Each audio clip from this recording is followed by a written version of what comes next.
नमस्कार।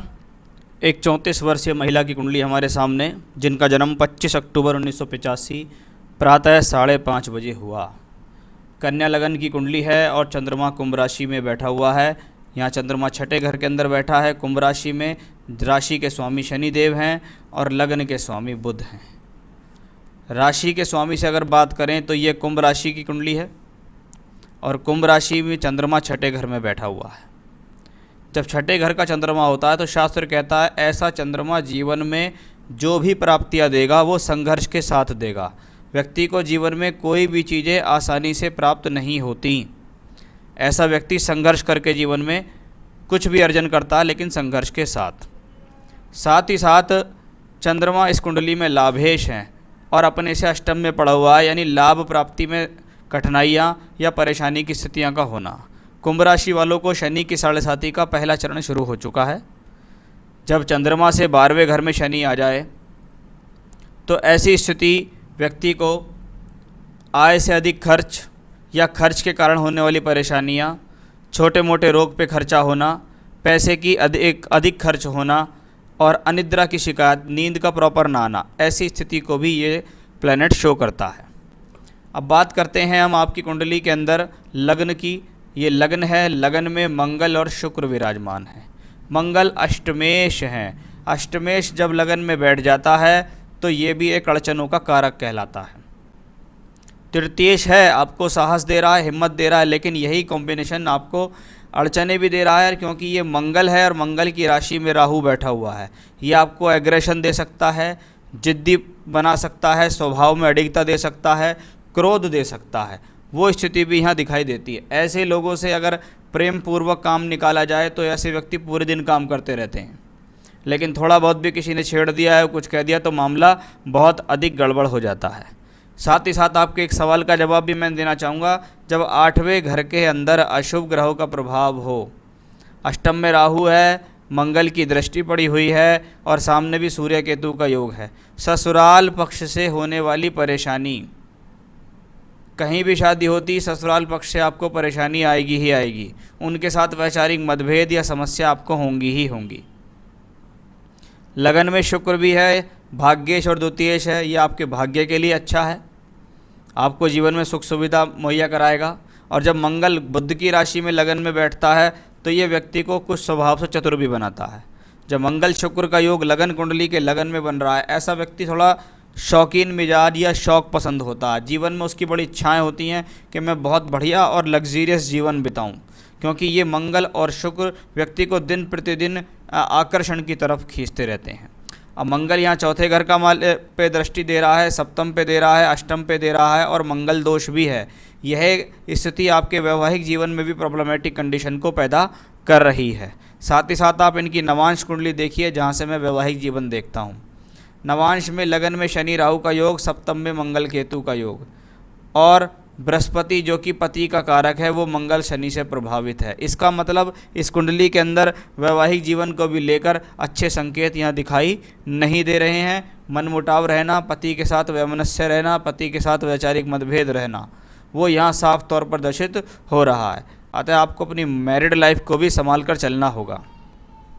कुंडली के दूसरे घर में जब सूर्य केतु बुध का योग बन जाए, थोड़ा वाणी पर भी संयम रखना जरूरी है। जरूरी ही नहीं है हर बार सामने वाली की ही गलती होगी, आपकी भी गलती यहाँ साफ तौर पे दिख रही है कि आप अपने ऊपर कंट्रोल नहीं कर पाते हैं, जिसके कारण आपको हानि हो जाती है। सूर्य 12वें घर का मालिक होकर दूसरे घर में केतु के साथ पैसे का अधिक खर्च होना या फिजूल खर्ची बनाना या एक्स्ट्रा स्पोकन हो जाना, ज़्यादा बोल देना, ऐसी स्थितियाँ भी ऐसे लोगों के साथ देखी जाती हैं। बुध इस कुंडली में बड़ा अच्छा प्लैनेटरी पोजीशन पे बैठा है, कर्म भाव और लगन का मालिक होकर धन भाव में है। ये पैसे के लिए अच्छा है, कुटुंब के लिए अच्छा है, स्वयं के घर परिवार से सहयोग के लिए अच्छा है। व्यक्ति अपने जीवन में चाहे तो स्वयं के बल पर कुछ धन अर्जित करने में भी सक्षम दिखाई दे रहा है। साथ ही साथ क्योंकि बुध आपकी कुंडली में या दूसरे घर में बैठा है और नवांश कुंडली में बुध अपनी ही राशि में है, आप जीवन में एजुकेशन से रिलेटेड कार्य, कोचिंग, स्कूल, ट्यूशन्स, एजुकेशन से संबंधित चीज़ें, चाहे वो स्टेशनरी हो, प्रकाशन हो, कॉपी हो, किताब हो, ऐसे काम अगर आप अपने जीवन में करते हैं तो आपके लिए फ़ायदा रहेगा। कुंडली में सरकारी नौकरी से संबंधित कोई स्ट्रॉन्ग कॉम्बिनेशन नज़र नहीं आता। शनि कुंडली के तीसरे घर में जब होते हैं तो व्यक्ति को साहस प्रदान करते हैं। व्यक्ति अदम्य साहसी होता है, अपने जीवन में साहस के बल पर कुछ अचीवमेंट करता है। साथ ही साथ व्यक्ति अपने जीवन में चाहे तो अच्छी एजुकेशन भी प्राप्त कर सकता है। भले ही एजुकेशन प्राप्ति में उसको कठिनाइयाँ आएंगी, लेकिन वो अपनी एजुकेशन को बढ़ा के जीवन में तरक्की हासिल कर सकता है। ये शनि आपको दूर स्थान की यात्रा कराने में सक्षम है, स्थान परिवर्तन कराने में सक्षम है, छोटी बड़ी यात्राएं कराने में भी ये शनि सक्षम है। जब बृहस्पति कुंडली के पंचम भाव में बैठे और नीच का हो, सप्तम और चौथे घर का मालिक नीच का हो, शनि से दृष्ट हो, शनि से नीच भंग राजयोग हो रहा है, लेकिन यही बृहस्पति नवांश में शनि मंगल से फिर से पीड़ित है। तो पहला तो बृहस्पति सप्तमेश है, पति स्थान का मालिक है, पति के सुख का कारक भी कहा जाता है स्त्रियों की कुंडली में, तो वो भी प्रॉब्लम में आया। फिर से इंडिकेशंस आया, मैरिड लाइफ को संभाल के रखें। और बृहस्पति जैसा ग्रह बहुत सारी चीज़ों का कारक होता है। संतान का कारक भी बृहस्पति को कहा जाता है कि संतान प्राप्ति में बाधा, परेशानी, मिसकैरेज हो रहे हैं या गर्भपात हो रहे हैं या ऑपरेशन से या सर्जरी से संतान हो रही है, ऐसी स्थिति भी दिखती है।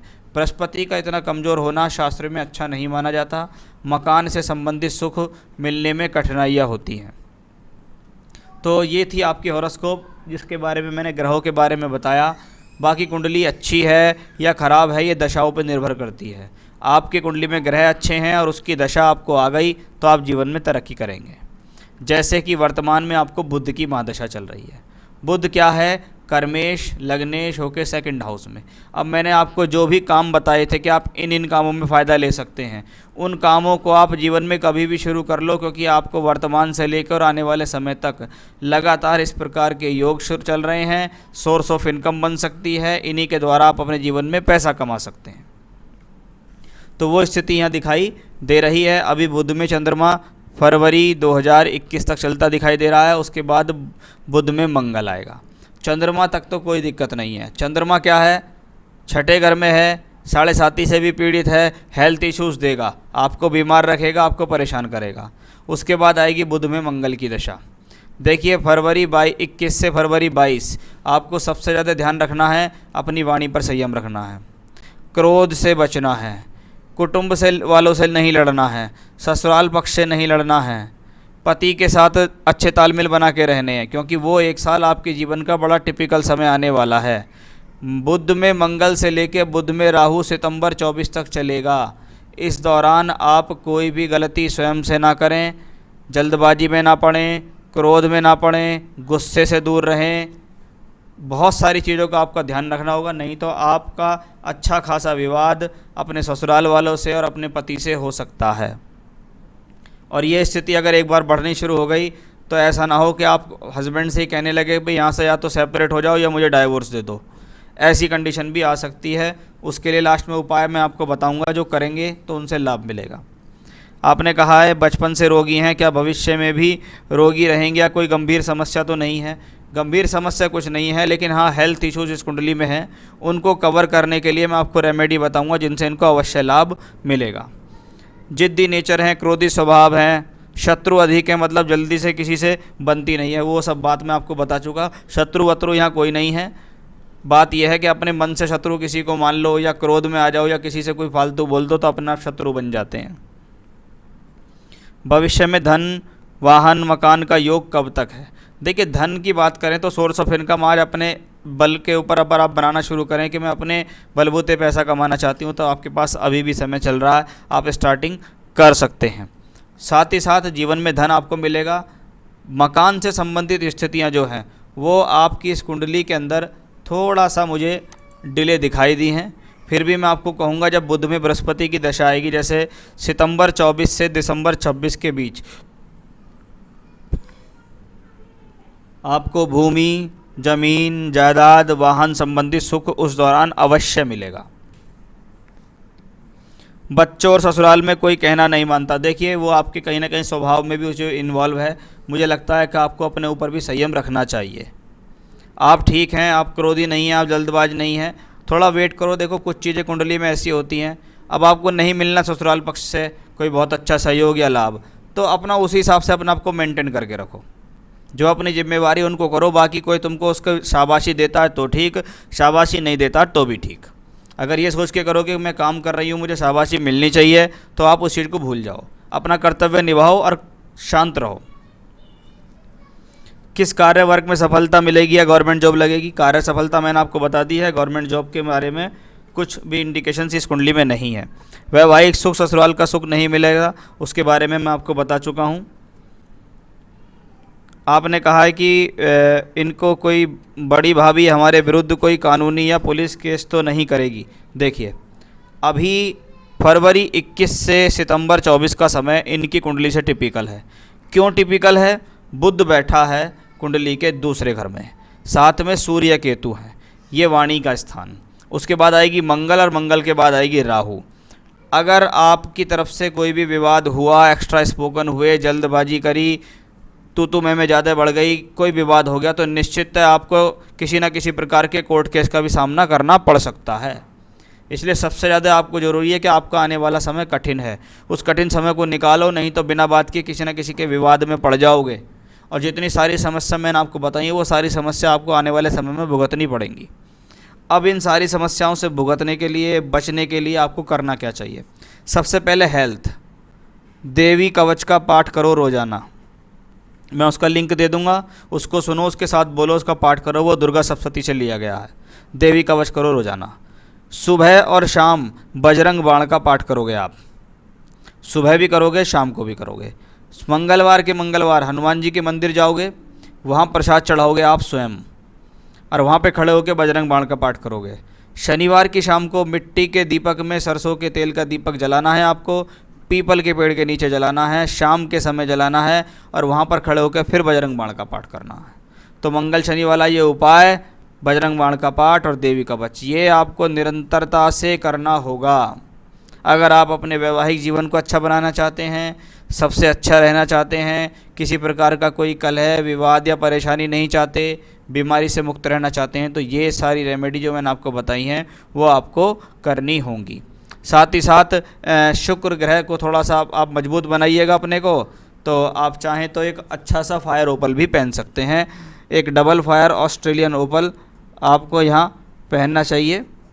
वो आपको इन सब चीज़ों में बहुत ज़्यादा लाभ देगा। आप चाहें तो इसे मुझसे भी प्राप्त कर सकते हैं, मैं आपको दिखा भी सकता हूँ, और सर्टिफाइड लैब टेस्टेड स्टोन की रिंग बना के आपके घर तक पहुँचा भी सकता हूँ। तो ये था आपका हॉरोस्कोप। बड़ा चिंताजनक हॉरोस्कोप है आने वाली दशाओं के हिसाब से, तो थोड़ा अपने ऊपर संयम रख के चलिएगा, नहीं तो काफ़ी कठिनाई आपको भविष्य में भुगतनी पड़ सकती है। नमस्कार।